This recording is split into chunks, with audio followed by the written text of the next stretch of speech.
Hello my dear friends, कैसे हैं आप सब। मैं अक्षय स्वागत करता हूं आपके अपने चैनल में। आज हम बेसिक अकाउंटिंग टर्म्स का लेक्चर नंबर 2 लेकर के आ गए हैं। पहले हमने बेसिक अकाउंटिंग टर्म्स का लेक्चर नंबर 1 करा था, जिसमें हमने कैपिटल को जान लिया था, ड्राइंग्स को जान लिया था और बिजनेस ट्रांजैक्शन को जान लिया था। आज हम क्या पढ़ेंगे? आज हम पढ़ेंगे लाइबिलिटीज को, ठीक है, नॉन करंट, करंट लाइबिलिटी और असेट्स को, ठीक है। कोशिश करेंगे कि असेट और फिक्स असेट भी आज हो जाए। अगर नहीं हो पाएगा तो इसे हम लेक्चर नंबर 3 में कवर कर लेंगे, क्योंकि मुझे ऐसा लगता है कि ये थोड़ा बड़ा टॉपिक है, ठीक है। लाइबिलिटी ही बहुत अच्छे से समझाना जरूरी है, उसके बाद हम असेट्स और फिक्स असेट पे जाएं तो हमारे लिए फायदा है, क्योंकि आगे आने वाले टॉपिक्स हैं एंड ये थ्योरी एस्पेक्ट से भी बहुत इंपॉर्टेंट है। स्टार्ट करते हैं बच्चों। इसको समझने से पहले ना आप एक कहानी को समझो। मान लो कि एक बिजनेसमैन है, ठीक है, उसको बिजनेस करना है, ठीक है। ये एक बिजनेसमैन है, ये कौन है? ये एक बिजनेसमैन है, ठीक है। इसको बिजनेस करना है। अगर इस बिजनेसमैन को बिजनेस करना है तो इसको क्या चाहिए? हमने पढ़ा था कि अगर हमें बिजनेस करना होता है तो हमें क्या चाहिए? कैपिटल चाहिए, यानी पैसा चाहिए। अब इस भाई साहब को पैसा चाहिए। क्या चाहिए? पैसा, ठीक है। अब अगर इसे बिजनेस करने के लिए पैसा चाहिए, ठीक है, तो ये पैसा दो प्रकार से मिल सकता है इसको। पहला, या तो ये किसी बैंक से पैसा ले ले, ठीक है। बैंक आपको पता है क्या काम करता है? बैंक का काम होता है लोगों से पैसा लेना, ठीक है, और लोगों से पैसा लेने के बाद भाई लोगों को पैसा लोन के रूप में देना। मतलब बैंक क्या करता है? रिसीव भी करता है, ठीक है, और लोगों को लोन भी देता है। फिर इसके पास एक रास्ता है कि फाइनेंशियल इंस्टीट्यूशन पे चला जाए। फाइनेंशियल इंस्टीट्यूशन क्या होते हैं? फाइनेंशियल इंस्टीट्यूशन वो इंस्टीट्यूशन होते हैं जो लोगों को ना पैसा उधार देने का काम करते हैं। अब जैसे मान लो कोई भी ऐसा, जैसे मान लो कि मैं हूं, मैं एक बहुत बड़ा व्यक्ति हूं, मेरे पास हजारों करोड़ों रुपए पड़ा है, तो मैंने क्या करा? मैंने सोचा भाई ये पैसा पड़ा हुआ क्या बेकार ही है मेरे लिए, तो मैं इस पैसे को क्या करता हूं? मार्केट में घुमा देता हूं। मैंने इस पैसे को क्या करा? लोगों को लोन के रूप में उधार देना शुरू कर दिया, और उस पैसे पे मुझे क्या आने लग गया? इंटरेस्ट आने लग गया। तो मेरा क्या है? मेरा एक फाइनेंशियल इंस्टीट्यूशन है, ठीक है। मैं इस फाइनेंशियल इंस्टीट्यूशन के द्वारा क्या करता हूं? लोगों को पैसा उधार पे देता हूं और लोगों से उस पर क्या ले लेता हूं? इंटरेस्ट ले लेता हूं। तो इसके पास पैसा, बिजनेसमैन है, इसको बिजनेस करने के लिए पैसा चाहिए, तो इसके पास पैसा लेने के दो रास्ते हैं। पहला, या तो ये मेरा भाई बैंक में चला जाए, पैसा उधार ले ले, या ये कहां चला जाए? फाइनेंशियल इंस्टीट्यूशन पे चला जाए। चलो मान भी लिया कि ये दोनों रास्तों से पैसा ले सकता है उधार, और इसको पैसा मिल भी जाएगा, लेकिन भैया ये इसको पैसा देंगे क्यों देंगे? क्योंकि इन्हें क्या चाहिए? इन्हें चाहिए इंटरेस्ट। इन्हें चाहिए क्या? इंटरेस्ट। अच्छा एक बात बताओ, जब ये बिजनेसमैन पैसा ले रहा है, देखो पैसा है ना, पैसा आ गया इसके सर पे, तो ये पैसा आ तो रहा है इसके साथ, लेकिन ये पैसा इसके ऊपर क्या क्रिएट कर रहा है? ये पैसा इसके सर पर एक उधार है। ये क्या है? उधार है, जो इसको चुकाना है, जो भविष्य में इसको चुकाना है। और कैसे चुकाना है? विद इंटरेस्ट चुकाना है। ये पैसा इसके सर पे उधार है, और इस पैसे को इसे भविष्य में क्या करना है? विद इंटरेस्ट इनको रिटर्न करना है, विद इंटरेस्ट, ठीक है ना। अब लेट्स से यहां पे हमने अमाउंट नहीं लिया। मान लो कि भाई बड़ा व्यापारी है, भाई हम कॉमर्स वाले बिजनेस फील्ड में होते हैं, तो हम क्या करेंगे भैया? मान लो कि इसने इनसे 10,000 करोड़ रुपए लिया है। कितना? 10,000 करोड़ रुपीज लिया है। अगर इसने इनसे 10,000 करोड़ रुपए लिया है, ठीक है, तो ये जो पैसा इसको रिटर्न करेगा, मतलब ये बिजनेसमैन जो इनको पैसा रिटर्न करेगा, वो कैसे करेगा? विद इंटरेस्ट पैसा रिटर्न करेगा। चलो ठीक है, इसके सर पे क्या क्रिएट हो रहा है? एक उधार, यानी कि इसके सर पे उधारी बढ़ रही है। इसी उधारी को आप क्या कहते हो? लाइबिलिटी, ठीक है। इसी उधारी को क्या नाम दिया गया है? लाइबिलिटी। तो लाइबिलिटी क्या होती है? बिजनेस के ऊपर वो पैसा उधार होता है, बिजनेस के ऊपर एक तरीके की उधारी है जो बिजनेस को पे करनी होती है। समझ में आ गया? अब इसमें दो प्रकार की लाइबिलिटी होती है, एक होती है इंटरनल, एक होती है एक्सटर्नल, ठीक है। इंटरनल लाइबिलिटी कौन सी लाइबिलिटी हो गई? इंटरनल लाइबिलिटी वो लाइबिलिटी हो गई कि जो बिजनेस को पैसा दिया है उस व्यक्ति ने, जो बिजनेस का पार्ट है, जैसे ओनर हो गया, ठीक है ना। एक वो लाइबिलिटी होती है बिजनेस के ऊपर जो बिजनेस कहीं बाहर से पैसा उधार ले लेता है, लेकिन वो लोग बिजनेस का पार्ट नहीं होते। समझ में आ गया? तो दो प्रकार की लाइबिलिटी है, इंटरनल, एक्सटर्नल। लाइबिलिटी क्या होती है? यानी बिजनेस के सर पे एक उधार होता है। तो वही टर्म है जो हमें यहां पे समझनी है, ठीक है, कि लाइबिलिटीज क्या होती हैं। कहानी मैंने समझाई है ना, इसी कहानी से इसको आप आसानी से रिलेट कर पाओगे कि लाइबिलिटी मींस क्या होता है? Amount owed by the business, यानी कि वो अमाउंट है जो बिजनेस के ऊपर, यानी बिजनेस ने किसी से लिया है, और ये अमाउंट बिजनेस को क्या करना है? पे करना है। समझ में आ गया? Liability towards the owner, proprietor और पार्टनर। अब देखो, मैंने लास्ट टाइम आपको बताया था बिजनेस एंटिटी कॉन्सेप्ट क्या कहता है कि आप बिजनेस को अलग मानो और ओनर को अलग मानो। अगर ओनर बिजनेस के अंदर पैसा लगा रहा है, ओनर बिजनेस के अंदर पैसा लगा रहा है, तो ओनर जो है वो बिजनेस का ही पार्ट है ना, तो बिजनेस के ऊपर एक लायबिलिटी तो क्रिएट हो ही रही है, क्योंकि बिजनेस के ऊपर लायबिलिटी क्यों क्रिएट हो रही है, क्योंकि बिजनेस पे पैसा कौन लगा रहा है, ओनर पैसा लगा रहा है। तो ये बिजनेस कौन सी लायबिलिटी बोलेगा, बिजनेस इसको बोलेगा इंटरनल लायबिलिटी, क्योंकि जिसने बिजनेस में पैसा लगाया है वो कौन है, वो बिजनेस का ही पार्ट है। समझ में आ गया। अब बिजनेस के ऊपर, अब बिजनेस ने दो लोगों से, अब मान लो मैं बिजनेस हूं, मैं दो लोगों से उधार ले रहा हूं, मैं उस व्यक्ति से उधार ले रहा हूं जो कि ओनर है, ठीक है, जिससे मैंने उधार लिया है वो व्यक्ति ओनर है, समझ में आ गया, वो मेरा मालिक है। तो जब मैं उससे उधार ले रहा हूं वो ओनर है, तो यानी वो मेरे बिजनेस का पार्ट है, और मैं एक दूसरा उन व्यक्तियों से उधार ले रहा हूं जो मेरे बिजनेस का पार्ट नहीं है। समझ में आ रहा है। जब मैं उन व्यक्तियों से उधार ले रहा हूं जो मेरे बिजनेस का पार्ट नहीं है, तो वो मेरे लिए क्या है, वो मेरे एक्सटर्नल लायबिलिटी है। तो बिजनेस में दो प्रकार की लायबिलिटी होती है। अगर बिजनेस किसी आउटसाइडर से पैसा ले रहा है, किसी बाहर के व्यक्ति से पैसा ले रहा है जो बिजनेस का पार्ट नहीं है, समझ में आ रहा है, तो वो उसके लिए क्या है, वो उसके लिए एक्सटर्नल लायबिलिटी है। कौन सी लायबिलिटी है, वो बिजनेस के लिए एक्सटर्नल लायबिलिटी है। तो दो लायबिलिटी हो गई बिजनेस में। बिजनेस में दो लायबिलिटी होती है, इंटरनल, एक्सटर्नल। जो बिजनेस का पार्ट है, ओनर, जब उससे पैसा ले रहा है बिजनेस, तो उसके लिए इंटरनल लायबिलिटी। अब वो जो किसी बाहर से बिजनेस पैसा ले रहा है लेकिन वो बिजनेस के लिए क्या है, वो बिजनेस का पार्ट नहीं है, तो वो जो लायबिलिटी है बिजनेस के लिए वो कौन सी है, एक्सटर्नल लायबिलिटी है। यहां पे लिखा भी हुआ है, liability towards the outsider. Example क्या है लायबिलिटी के, ठीक है, example, liability arises because of credit transaction. मान लो कि भाई आपने कहीं पर उधार पर सामान खरीदा है, जब भी आप क्रेडिट में ट्रांजेक्शन कर रहे हो तो वो भी क्या हो रही है भैया, लायबिलिटी आपके सर पे क्रिएट हो रही है, उधार आपके सर पे बढ़ रहा है। लोन आप किसी से ले रहे हो तो भी आपके सर पे लायबिलिटी क्रिएट हो रही है। कुछ एग्जाम्पल है एक्सटर्नल लायबिलिटी के, मैंने बताया ना, जब बिजनेस बाहर के व्यक्तियों से पैसा ले रहा है उधार, किससे, बाहर के व्यक्तियों से जब पैसा उधार ले रहा है, तो वो कौन सी लायबिलिटी है, बिजनेस के ऊपर एक्सटर्नल लायबिलिटी है। अब यहां पे आ जाता है क्रेडिटर्स, ठीक है, bank overdraft, long term borrowings, इनको वन बाय वन समझते हैं। सबसे पहले मैं आपको क्रेडिटर समझा देता हूं। अब देखो ये एक बहुत अच्छा एग्जांपल है। मान लो कि ये एक व्यक्ति है, ये एक वेल्डर है। ये कौन है बच्चों मेरे, ये वेल्डर है। ये जो है ये एक तरीके के, ये एक आयरन फैक्ट्री है। ये क्या है, ये एक आयरन फैक्ट्री है। अब आयरन फैक्ट्री वाले क्या करते हैं, आयरन फैक्ट्री वाले वेल्डर को सामान देते हैं, या फिर ये मान लो जो वेल्डर है वो आयरन फैक्ट्री वालों से सामान ले लेता है। वेल्डर क्या करता है, आयरन फैक्ट्री वालों से सामान ले लेता है। वेल्डर जब आयरन फैक्ट्री वालों से सामान ले रहा है, ठीक है, तो ये सामान उसके काम आएगा, यानी ये जो वो सामान ले रहा है वो इसके बिजनेस में काम आएगा। आ रहा है समझ में, ये जो आयरन वो ले रहा है वो इसके बिजनेस में काम आएगा। अब इसने ये सामान लिया, पैसा नहीं दिया, पैसा नहीं दिया, ठीक है।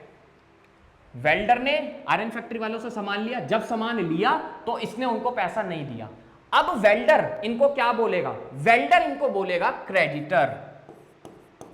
वेल्डर इनको क्या बोलेगा, क्रेडिटर। तो यहां पर ये जो टर्म आती है ना क्रेडिटर, इसका मतलब क्रेडिटर आपके लिए कौन व्यक्ति होता है, क्रेडिटर आपके लिए वो व्यक्ति होता है जिससे आपने सामान उधार पे लिया है, तो आपके सर पे लायबिलिटी क्रिएट हो रही है। ये कौन सी लायबिलिटी है, एक्सटर्नल लायबिलिटी है। तो बिजनेस दो प्रकार के लोगों से उधार ले लेता है, समझ में आ गया। अगर किसी बाहर के व्यक्ति से, आउटसाइडर से पैसा ले रहा है तो बिजनेस पे जो लायबिलिटी है एक्सटर्नल लायबिलिटी है। अच्छा, अब हम इसे क्रेडिटर क्यों कह रहे हैं, क्योंकि ये वो सामान दे रहा है बिजनेस को जो कि बिजनेस की एक्टिविटीज में काम आएगा, जो कि बिजनेस के लिए जरूरी है। ये जो लोहा है ये इस बिजनेस के लिए जरूरी है ना, तो ये क्रेडिटर है। नहीं आया समझ में तो एक एग्जांपल समझो।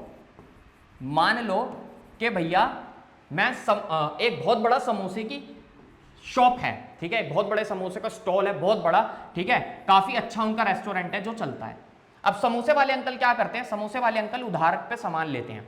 जैसे आलू आता है उनके यहां फिक्स, ठीक है, सॉरी कहां गया भाई पेन, ठीक है, जैसे मान लो उनके यहां आलू आता है, ठीक है, उनके यहां ऑयल आता है, ठीक है, उनके यहां पर और भी होता है, जितना भी डलता है, स्पाइसेस आ रहे हैं, ठीक है, एटसेट्रा एटसेट्रा, जो भी समोसे में सामान डलता है वो सब आ रहा है। तो अंकल ये सारा उधार पे सामान ले रहे हैं, ठीक है।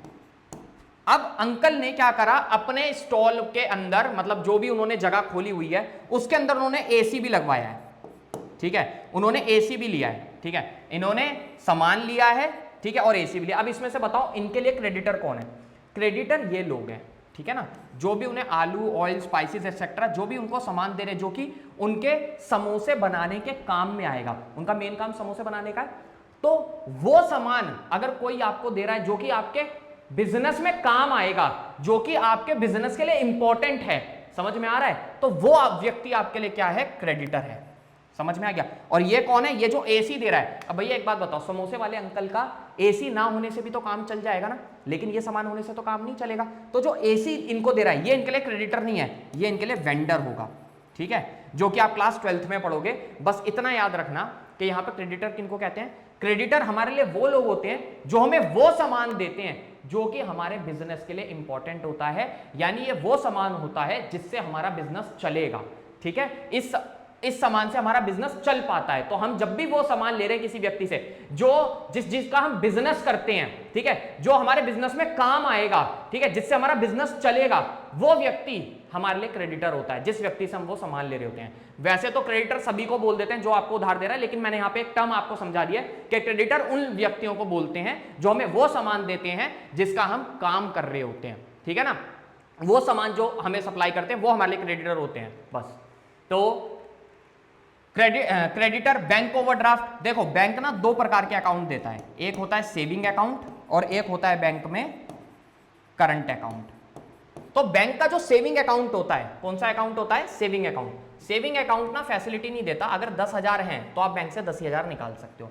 करंट अकाउंट बिजनेसमैनों के लिए ओपन होता है, इसमें बैंक फैसिलिटी देता है, अगर बैंक में आपके 10,000 हैं तो आप बैंक से कितने पैसे निकाल सकते हो, आप बैंक से 12,000 रुपए निकाल सकते हो। अब बैंक कितने की फैसिलिटी दे रहा है, 2,000 रुपए एक्स्ट्रा आप विड्रॉ कर सकते हो। बैंक ऐसा क्यों दे रहा है, देखो बैंक ना ऐसा मानता है कि अगर हम बिजनेसमैन को उधार देंगे ना, तो देखो बैंक कितने फायदे देता है बिजनेसमैन को, कि तो बैंक ऐसा सोचता है कि अगर हम उधार देंगे तो व्यक्ति ना और अच्छा बिजनेस करेगा, खुद को ग्रो करेगा, जब उसे पैसे की जरूरत पड़ेगी और हमसे पैसा लेगा तो हमें चार्ज आएगा इंटरेस्ट के रूप में। बैंक 2,000 रुपए दे रहा है तो आपसे कुछ ना कुछ तो चार्ज लेगा ही लेगा। तो यहाँ पे जो बैंक ने 2,000 रुपए दिए हैं, ये आपके ऊपर एक लायबिलिटी क्रिएट हो रही है ना, थे तो 10,000, आपने निकाले कितने, 2,000 रुपए। तो बैंक ओवरड्राफ्ट भी आपके सर पे एक लायबिलिटी होता है। तो बिजनेस में ये भी पैसा आ जाता है आउटसाइडर से, तो एक्सटर्नल लायबिलिटी है। लॉन्ग टर्म बोरोविंग, लंबे समय तक आपने किसी से पैसा ले लिया, तो ये सब आपके लिए कौन सी लायबिलिटी हो जाती है, एक्सटर्नल लायबिलिटी हो जाती है, ठीक है। अब लायबिलिटी को उसमें क्लासिफाइड है नॉन करंट और करंट। अब जरा यहां पर बताओ, ये जो पैसा बैंक को देगा रिटर्न, ये जो व्यक्ति है पैसा बैंक को रिटर्न देगा, क्या ये 10,000 करोड़ रुपए विद इंटरेस्ट 1 ईयर में दे देगा, नहीं दे पाएगा ना। इसे क्या लग जाएगा, इसे मोर लग जाएगा, मोर देन 1 ईयर। इसको जो टाइम लगेगा वो क्या लगेगा, मोर देन 1 ईयर लगेगा। एक साल में तो ये पैसा दे नहीं पाएगा। तो अगर आपके ऊपर जो लायबिलिटी है उसे चुकाने में आपको 1 साल से ज्यादा समय लग रहा है तो वो नॉन करंट लायबिलिटी है। लेकिन यहां पर जो उधार मिल रहा है, जो समोसे वाले अंकल उधार ले रहे हैं, क्या इसका पैसा वो 1 साल से ज्यादा में देंगे, नहीं, वो लेस देन 1 ईयर में दे देंगे। किसमें दे देंगे, लेस देन 1 ईयर। तो जब भी आप पैसा लेस देन 1 ईयर में पे कर रहे हो तो वो लायबिलिटी आपके ऊपर कौन सी थी, करंट लायबिलिटी थी। तो पैसा चुकाया, कैसे पता चलेगा करंट है नॉन करंट है, 1 साल से ज्यादा समय लगा पेमेंट करने में तो वो लायबिलिटी आपके लिए नॉन करंट थी। 1 साल से कम टाइम लगा, 12 महीने के अंदर अंदर पेमेंट कर दी तो वो लायबिलिटी आपके लिए करंट लायबिलिटी थी। थ्योरी एस्पेक्ट से देख लेते हैं क्या बोला गया है। नॉन करंट लायबिलिटी कौन सी होती है, नॉन करंट लायबिलिटी वो लायबिलिटी होती है जो कि आप पे करते हो after a period of more than a year, ठीक है ना। 1 साल से ज्यादा समय आपको लग जाता है, मतलब एक अकाउंटिंग पीरियड जो भी होता है, अकाउंटिंग पीरियड आपको पता है, ठीक है, सॉरी अकाउंटिंग पीरियड जो भी होता है, कह दिया, फाइनेंशियल ईयर हमारे पास होता है और कैलेंडर ईयर होता है, ठीक है। फाइनेंशियल ईयर आपको पता है कौन सा होता है, 1/4/21 से 31 मार्च 22 तक का, ठीक है। कैलेंडर ईयर हमारा वो होता है जो 1/1/21 से 31 दिसंबर तक चलता है, ठीक है। तो ये आपके लिए कैलेंडर ईयर होता है। तो जब भी आप क्या करते हो भैया, पैसे को पे कर दे रहे हो, ठीक है, लेकिन वो पैसा पे करने में आपको 1 साल से ज्यादा का समय लग रहा है, तो वो लायबिलिटी को आप क्या करोगे, नॉन करंट लायबिलिटी में रख दोगे, ठीक है। जैसे लॉन्ग टर्म लोन्स हो गए, डिबेंचर हो गए। देखो मैं यहाँ पे आपको डिबेंचर बता देता हूँ। डिबेंचर कुछ नहीं होता, एक तरीके का सर्टिफिकेट होता है। कंपनीज कई बार क्या करती हैं कि वो ना डिबेंचर इशू कर देती है। डिबेंचर क्या होता है, एक तरीके का सर्टिफिकेट होता है जिसमें मैं लोगों को बुलाता हूं, जब मुझे पैसे की जरूरत है मैं लोगों को बुलाऊंगा और लोगों को बोलूंगा कि भाई आप एक काम करो, आप मुझे पैसे दे दो, और मैं आपको ये सर्टिफिकेट दे देता हूं, ये प्रूफ है कि आपने मुझे पैसा दिया है, और उसमें सब चीजें लिखी होती है, कंपनी का नाम, टर्म्स एंड कंडीशन, सब चीजें लिखी होती है, वो डिबेंचर होता है। जब कंपनी डिबेंचर लेती है किसी से, तो उस डिबेंचर पे उसको जो इंटरेस्ट के रूप में पैसा देती है, भाई पैसा कोई व्यक्ति दे रहा है, इंटरेस्ट तो चाहेगा ही चाहेगा, तो वो जो पैसा कंपनी उसको दे रही है, ठीक है, वो लंबे टाइम तक उसको पैसा देती है, तो कंपनी के ऊपर वो जो लायबिलिटी है कौन सी है, वो नॉन करंट लायबिलिटी है। अब आ जाते हैं करंट लायबिलिटी, वो लायबिलिटी जो कि आपको 12 महीने के अंदर पे करनी है, वो लायबिलिटी आपके लिए कौन सी है, करंट लायबिलिटी है, ठीक है। एग्जांपल कुछ दे रखे हैं करंट लायबिलिटी के, क्रेडिटर्स, देखो यहां पे मैंने आपको एग्जांपल दिया था ना, ये रहा, ये लेस देन 1 ईयर के अंदर भी ऐसा दे देंगे। तो क्रेडिटर कौन से लोग थे, क्रेडिटर वो लोग थे जो कि हमें वो सामान दे रहे थे जो कि हमारे बिजनेस में बहुत ही इंपॉर्टेंट है, क्योंकि उसी से हमारा बिजनेस चलेगा, तो वही लोग हमारे लिए क्या कहलाते हैं, क्रेडिटर कहलाते हैं। और इनको हम पैसा 1 साल से कम टाइम में, देखो अंकल क्या एक ही दिन सामान लेंगे इससे, नहीं ना, अंकल तो बार बार हर दिन सामान लेंगे, तो अंकल क्या करेंगे, अंकल सोचेंगे इस क्रेडिटर को मैं भाई जल्द से जल्द पेमेंट करूं, तभी तो आगे से सामान आएगा, और ये वो सामान दे रहा है जिससे मेरा बिजनेस चलेगा, ठीक है। ऐसा तो है नहीं कि ये वो सामान दे रहा हो जो मेरे लिए इंपॉर्टेंट नहीं है, जैसे एसी है, एसी अगर इसकी पेमेंट बाद में भी करेंगे तो कोई दिक्कत नहीं, क्योंकि इनके लिए इतना इंपॉर्टेंट नहीं है, ठीक है ना। लेकिन जो क्रेडिटर का पैसा है वो भाई इंपॉर्टेंट है, वो हमें पे करना ही पड़ेगा जल्द से जल्द, ठीक है, क्योंकि वो सामान दे रहा है जिससे हमारा बिजनेस चलेगा, जिससे हम अपने बिजनेस को रन कर पाएंगे, जिससे मार्केट में पैसा कमा पाएंगे। तो इसलिए हम ऐसा मान के चलते हैं कि क्रेडिटर को हम 12 महीने से कम में ही पेमेंट कर देंगे। अंकल जो है 1 महीने में पूरी पेमेंट कर देंगे, जितना भी सामान उन्होंने लिया होगा 10 दिन में, लेकिन उससे ज्यादा टाइम वो नहीं लेंगे, क्योंकि ये सामान देना बंद कर देगा दुकान वाला, और अगर ये सामान देना बंद कर देगा अंकल की दुकान बंद हो जाएगी। समझ में आ गया, तो क्रेडिटर का ये डिफरेंस होता है। मैं थोड़ा ज्यादा ही डीप में आपको पढ़ा रहा हूं, क्योंकि ये जो हमारा बैच है ना, वो पूरा हमने आपको बोला हुआ है, हम आपको डीप में ही सारे लेक्चर्स देंगे, ठीक है। चाहूं तो मैं फिर ऐसा भी कर सकता हूं कि हाँ भाई जल्दी जल्दी आपको बता दूं, लेकिन मैं नहीं चाहता, मैं चाहता हूं आपके each and every concept clear हो। अगला देखिए, liability under schedule 3 of the company act 2013। तो भैया ये एक कंपनी एक्ट है 2013, उसमें लायबिलिटीज के बारे में कुछ बात की गई है कि करंट लायबिलिटीज कौन सी होंगी। करंट लायबिलिटी अगर इसमें से कोई भी एक क्राइटेरिया फिल हो जाता है तो वो आपके लिए क्या कहलाएगी, करंट लायबिलिटी कहलाएगी। It is expected to be settle in the company normal operating cycle. देखो कंपनी की नॉर्मल ऑपरेटिंग साइकिल में ही, मतलब ये एक साइकिल है, ठीक है, यहां से समझ लो ये क्या है मेरे बच्चे, ये एक तरीके की साइकिल है, ठीक है, ये एक तरीके की गोल साइकिल है। अगर इस साइकिल के अंदर अंदर ही, यानी कि इस साइकिल के अंदर अंदर ही, ठीक है, काम हो गया,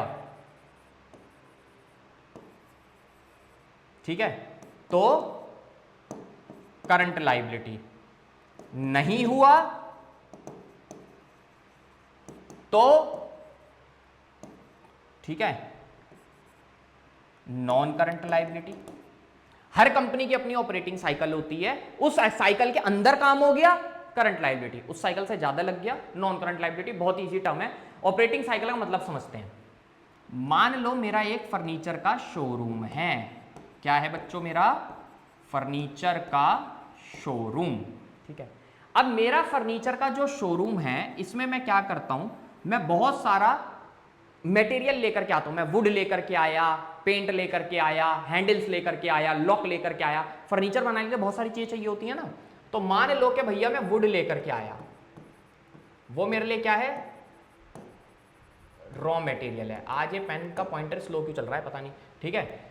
अब मैं रॉ मटेरियल लेकर के आया, एक बात बताओ, क्या इस रॉ मटेरियल को मेरे को वर्क नहीं करना पड़ेगा, इस पे इसको फिनिश गुड भी तो बनाना पड़ेगा। क्या कोई व्यक्ति मेरे से लकड़ी अलग अलग सामान ले जाएगा, नहीं। अगर मेरा फर्नीचर का शोरूम है तो व्यक्ति मेरे पास क्या लेने आएगा, फर्नीचर लेने आएगा, तो मुझे इस पूरे रॉ मटेरियल पे वर्क करना पड़ेगा, यानी कि मुझे इस पर क्या करना पड़ेगा, वर्क करना पड़ेगा, ठीक है।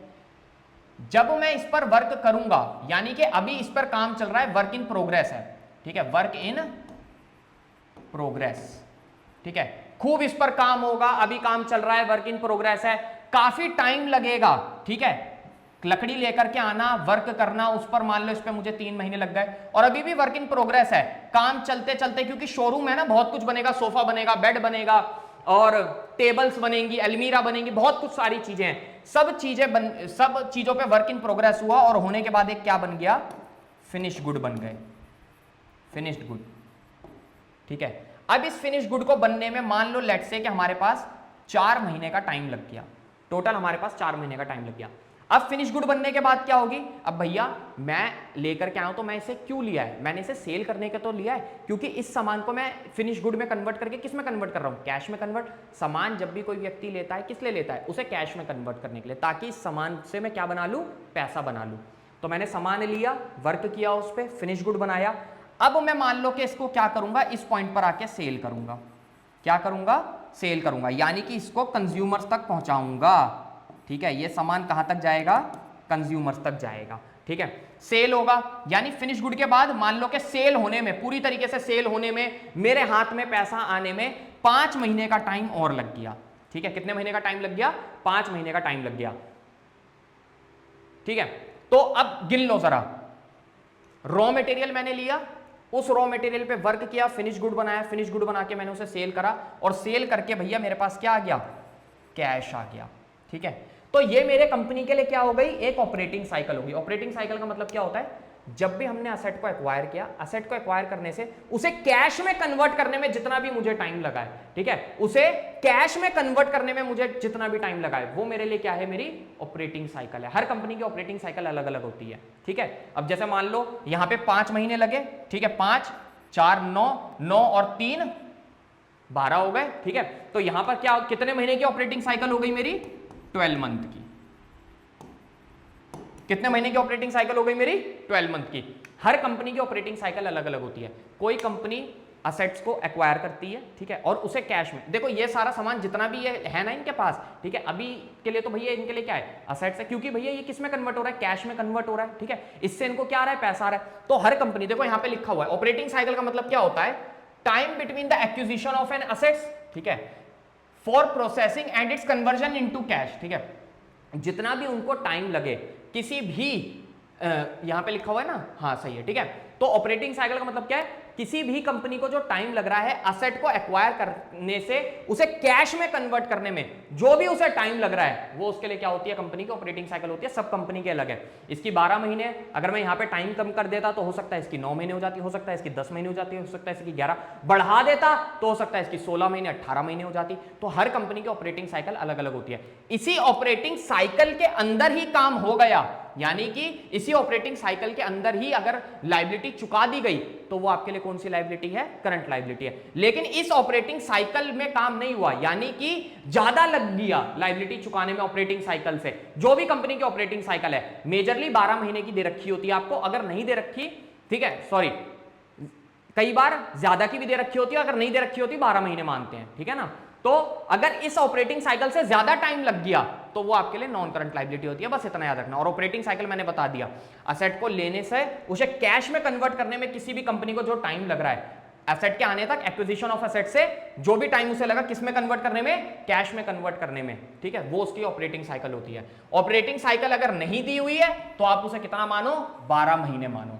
अब यहां पर देखिए, तो करंट लायबिलिटी कब है, अगर वो कंपनी की नॉर्मल ऑपरेटिंग साइकिल में ही सेटल हो जाएगी। ठीक है, साइकिल के अंदर ही काम हो गया, इसी साइकिल के, यानी 12 महीने ऑपरेटिंग साइकिल थी, अगर यहीं पर एग्जांपल दे देता हूं, 4 महीने में काम हो गया, ठीक है, 3 महीने में काम हो गया, ठीक है, तो वो कौन सी लायबिलिटी है आपकी, करंट लायबिलिटी है। अब it is held primarily for the purpose of being traded, तो भैया आपके लिए करंट लायबिलिटी, देखो ट्रेड का मतलब क्या होता है, परचेज एंड सेल। ठीक है, अगर आपने परचेज करा है किस पर, क्रेडिट पर, ठीक है, आपने परचेज करा है किस पर, क्रेडिट पर, तो जब आप परचेज कर रहे हो क्रेडिट पर, ठीक है, तो आप किस लिए कर रहे हो भैया, सेल करने के लिए कर रहे हो। और भैया तो जब आप परचेज कर रहे हो तो वो भी आपके लिए क्या है, करंट लायबिलिटी में ही आ जाएगा, क्योंकि वो भी पैसा आपको क्या करना है, कम से कम टाइम में चुकाना है। समझ में आ गया। तो भैया अगर आप ट्रेड के पर्पस से कर रहे हो, समझ में आ रहा है, तो वो आपके लिए कौन सी है, आपके लिए करंट लायबिलिटी है। It is held primarily for the purpose of being traded. It is due to be settled within 12 month after the reporting date, 12 महीने के अंदर इन देर हमें इसे सेटल करना है। और the company does not have any unconditional right to defer settlement, company को ऐसा कोई अधिकार नहीं होता कि वो सेटलमेंट को 12 महीने के बाद डेफर करे। समझ में आ गया, मतलब कंपनी अपने तरफ से नहीं कर सकती। अगर कंपनी को ऐसा राइट होता कि कंपनी हर पेमेंट 12 महीने के बाद कर सकती, या फिर कंपनी हर पेमेंट 1 साल के बाद कर सके, अपनी मर्जी से चले, तो फिर तो कोई करंट लायबिलिटी होगी नहीं। समझ में आ गया? कंपनी के पास अपना खुद से ऐसा कोई राइट नहीं होता कि कंपनी किसी की भी पेमेंट जो है वो क्या करे, 1 साल के बाद करे। अगर सामने वाले ने उसको बोला है कि आप ये इतने टाइम में पैसा दे देना, 1 साल से ज्यादा में, तो कंपनी कर सकती है। लेकिन सामने वाले ने अगर टाइम दिया है 4 महीने का, तो कंपनी को 4 महीने में ही पैसा देना पड़ेगा। खुद से उसके पास ऐसा कोई राइट नहीं है कि वो उस पैसे को साल भर से ज्यादा में उसको वापस करेगी। समझ में आ रहा है? ठीक है, तो बस इतना ही इसमें बता रखा है, for at least after the reporting date. ठीक है, यहां पे लिखा भी हुआ है। अब इसमें कंपनी अकाउंट है, वो हम करेंगे भैया क्लास 12th में, क्योंकि वो सिलेबस पार्ट है किसका, क्लास 12th का, वो मैं आपको तब पढ़ा दूंगा। अब यहां पर जरा आपके साथ एक क्वेश्चन खेल लेते हैं, मतलब क्वेश्चन प्रैक्टिस कर लेते हैं।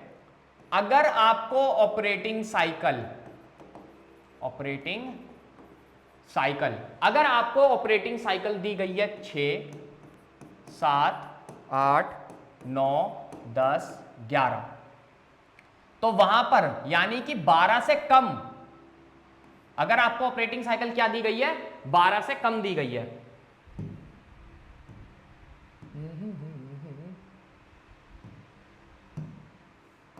ठीक है, अगर आपको ऑपरेटिंग साइकिल 12 से कम दी गई है, आपको यह पता लगाना है, मैं यहां पे ना बना देता हूं ऑपरेटिंग साइकिल, और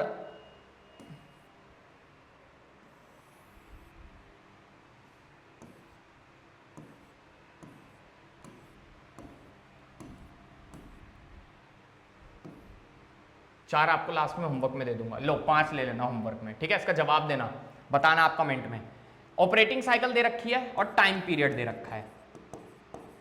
ठीक है, अब मान लो कि ऑपरेटिंग साइकिल 12 से कम दे रखी है, कुछ 6, 7, 8, 9, 10, 11, 12, 10, 11, कुछ दे रखी है 13, 14, 15, 16।